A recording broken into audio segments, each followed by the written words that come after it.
नर्मदा जी की परिक्रमा करते हैं, परिक्रमावासी जो होते हैं, या भगवान शंकर की कथा सुनने वाले जो होते हैं, शिव की आराधना करने वाले जो होते हैं,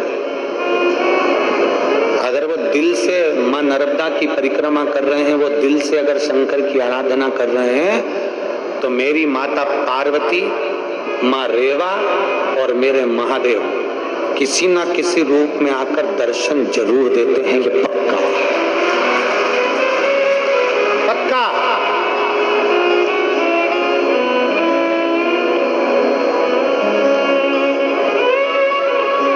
जब हम, आप लोगों ने तो पहले हम कथा में वर्णन किए हैं,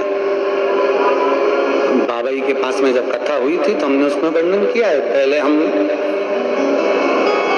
22 वर्ष के पहले, 22 साल पहले माई नर्मदा की परिक्रमा करी हमने।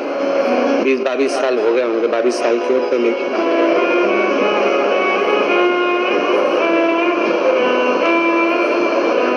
परिक्रमा करे तो उस समय पर तो वह जंगल में सब कुछ उन्होंने ले लिया था, कुछ भी नहीं रखा था, कुछ भी, केवल एक कपड़ा और आपका हाथ में जो माला झोली और पूजन का जो नर्मदा जी का जल और माँ का नद जल में से निकला हुआ कंकर शंकर सब ले लिया। अब जितने सारे सब साथ वाले वो सब कहे बड़ी भूख लग रही है, और अब उस समय पर 22 साल पहले की बात है, शूलपाणेश्वर की जानिया, अब भूख बहुत तेज लग रही है। शाम का टाइम हो गया, लगभग 6:30-7 बज गई और अंधेरा भरचक होने लगा। भूख सबको लग रही, खाने का कुछ नहीं। 1.5 दिन पूरा निकल गया, अन्न का निवाला मुख में नहीं गया। नर्मदा मई का जल पी लिए, हर हर नर्मदे माँ कल्याण कर चलते, नर्मदे हर नर्मदे हर नर्मदे। अब उसमें कुछ ज्यादा उम्र के भी थे तो उनको चक्कर आने लगे, बिना, अब भूख लगे, भोजन नहीं, कुछ भी, क्या करें। दुनिया के लोग, आज के लोग भरोसा नहीं करेंगे, विश्वास नहीं करेंगे कि महाराज तो अपनी व्यासपीठ से ऐसा बोलते रहते हैं, सब महाराजों की आदत है ऐसा बोलना। पर आप माने ना माने, जो माँ के दर्शन किए वो तो हम बोले बिगड़ रह नहीं सकते। शूलपाणेश्वर का जंगल, खाने की कोई व्यवस्था नहीं, कोई बहुत दूर तक जंगल ही जंगल नजारा है, करे क्या। अपना शाम का जो झोली थी पूजन की उसको निकाल कर बस माला कर रहे थे। एक सफेद साड़ी में एक बूढ़ी माँ, जिसके सफेद बाल, सफेद चंदन की बिंदी लगाई, नाक में बड़ी सी बहुत बड़ी नथ पहनी, बहुत बड़ी नथ, कान में कुछ भी नहीं था, सफेद बाल सफेद। अब सभी तो भूखे थे, कुछ नहीं खाया। तो सामने देखो, सामने वो झोपड़ी दिख रही है। अब झोपड़ी व जंगल में हमें तो कोई नजर ही नहीं आ रही, अंधेरे में कौन झोपड़ी। सामने देखो, सामने वो झोपड़ी दिख रही है। अब इतने में कोई बोले चाहे नहीं बोले, हम ही कह दिया हाँ दिख रही है। अब दिख तो है नहीं रही थी, फिर भी कह दिया दिख रही है अम्मा।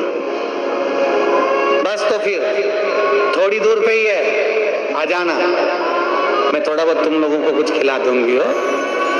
अब ये सब बोले, अपने को तो कोई झोपड़ी दिख नहीं रही और बुढ़िया चली गई। अभी इससे तो अच्छा है कि अपना रास्ता कवर करें, कहाँ इतनी दूर वहां जाएंगे। पैदल चलने वाले व्यक्ति इतनी दूर वहां चढ़ के जाओ, फिर उतरो, फिर अपने रास्ते पर जाओ, इससे अच्छा अपना रास्ता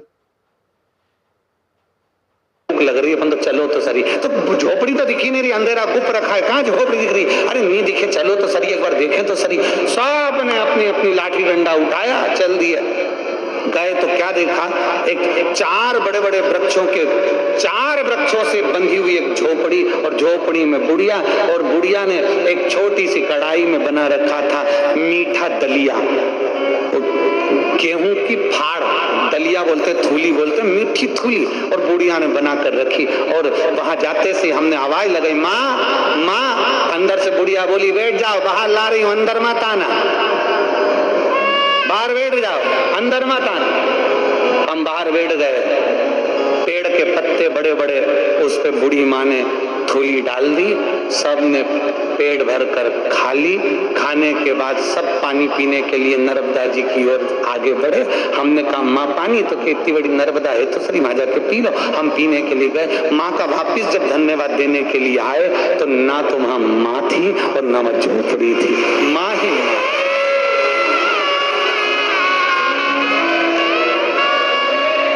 दुनिया को लगता है ये बहता पानी है, दुनिया कहती है बहता पानी है, पर एक बार दिल से पुकार कर देखना वो माई नर्मदा है।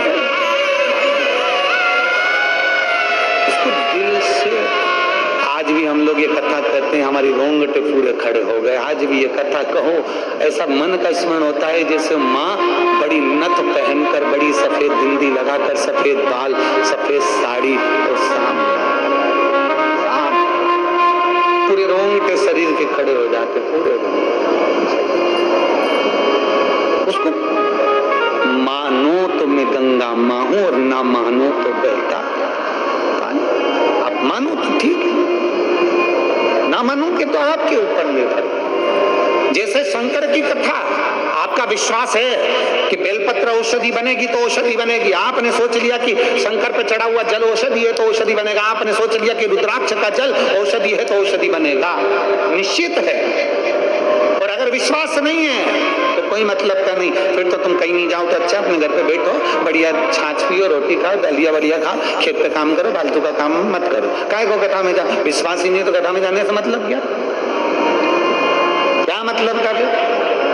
भरोसा है तो भगवान है, और भरोसा नहीं, मानो तो मैं गंगा माँ हूं और ना मानो तो बहता पानी।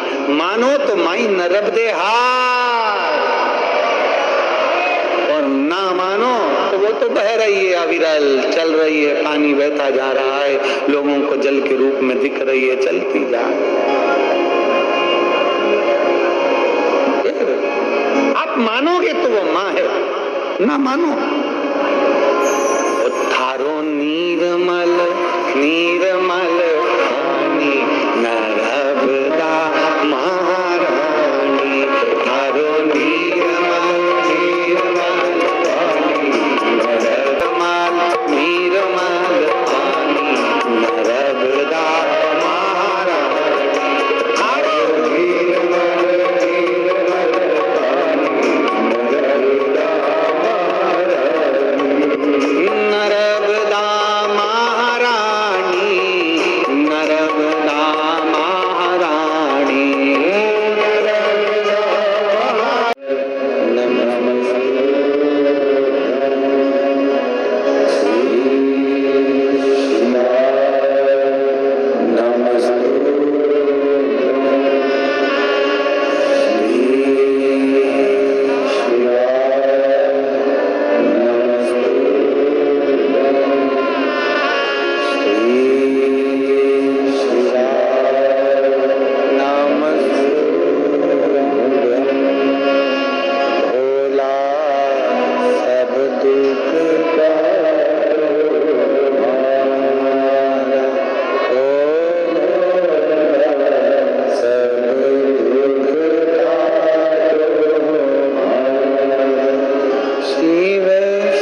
कल्याण करने वाले भगवान शिव औघड़ दानी।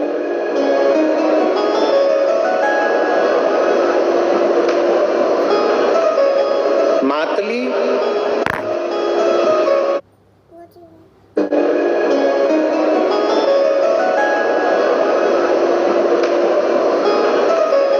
मातली शिव की आराधना करने वाले, शंकर का भक्त ही शंकर के भक्त को ला सकता है। किसी दूसरे की सामर्थ्यता नहीं है कि कोई लेकर आ जाए। मातली का एक नियम था, इंद्र के सारथी मातली का एक नियम था, शिव की आराधना करता था।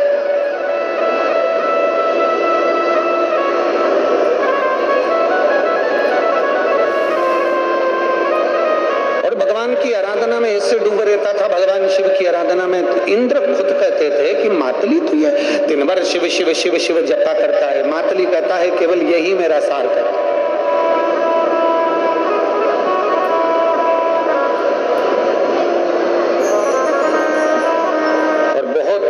ध्यान दीजिएगा, जो शिव नाम होठों पे अरे चढ़ गया रे, तो समझो ये जीवन सर गया।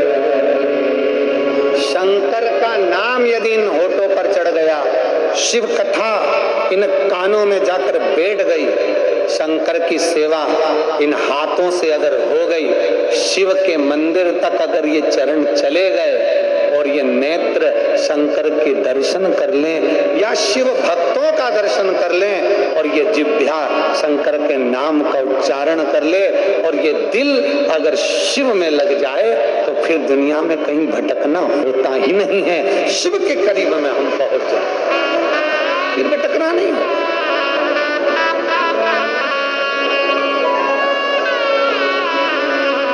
अरे मन को बना ले तू शिव का शिव, साथ चलेगा तेरे वो डमरू। जिस दिन तुमने इस हृदय को भगवान शंकर का शिवालय बना लिया, फिर भगवान देव तेरे महादेव तेरे संग में है।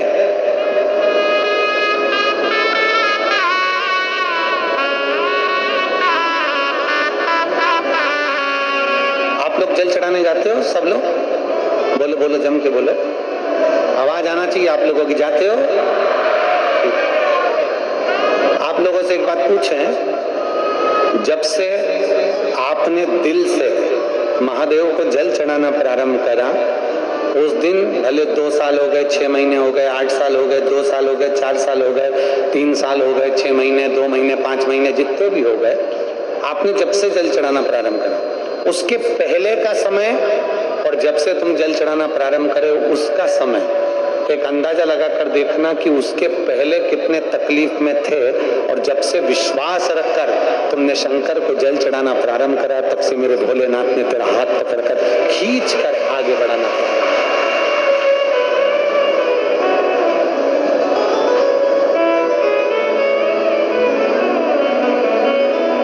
एक भरोसा, एक विश्वास, एक दृढ़ता अपने भीतर उत्पन्न करनी। मातली अर्जुन को लेने के लिए गए और मातली ने अर्जुन से कहा चलो, तो इंद्रदेव ने बुलाया। इंद्र ने मुझे क्यों? काल के असुर परेशान कर रहा है इसलिए बुलाया। चलिए, सत्य बोलने में क्या जाता है, किसके लिए बुलाया, क्यों बुलाया, काय के लिए बुलाया, चल कर देख लिए। चलो, मातली अर्जुन को लेकर पहुंचे। इंद्र ने हाथ जोड़कर अर्जुन से कहा कि मैं इस असुर का संहार नहीं कर सकता, पर आप कर सकते हो। अर्जुन कालके को मारने के लिए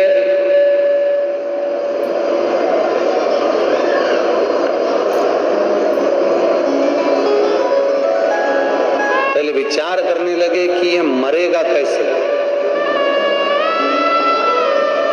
अगस्त बाबा ने कहा इसको मारना सरल नहीं है। इन असुरों ने विद्वान ब्राह्मण संत जोगी सन्यासी तपस्वी साधक उपासक जितने भी हैं, जितने मंत्रों का उच्चारण करते थे, जितना नाद करते थे, जितना स्मरण करते थे, उन सबके मंत्रों को इन्होंने याददाश्त भुला दिया।